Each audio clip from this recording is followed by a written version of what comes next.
জীবন বিপন্ন করে দেশের হাজার কোটি টাকার সম্পদ বাঁচিয়েছেন স্কোয়াড্রন লিডার মোহাম্মদ আসিম জাওয়াদ। কিন্তু কে এই আসিম জাওয়াদ? চলুন জেনে আসি তার পারিবারিক, শিক্ষা ও কর্মজীবন সম্পর্কে।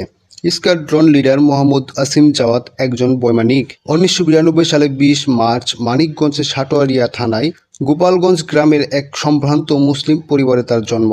তার বাবা মোহাম্মদ আমানুল্লাহ এবং মায়ের নাম নীলুফা আক্তার খানম।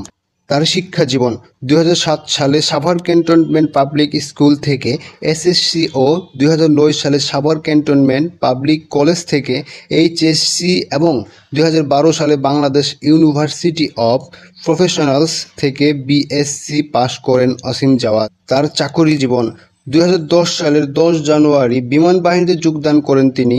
2011 সালে 1 ডিসেম্বর ক্যাডেটদের জন্য সর্বোচ্চ সম্মান সোর্স অফ অনার্স ও জিডি শাখায় কমিশন লাভ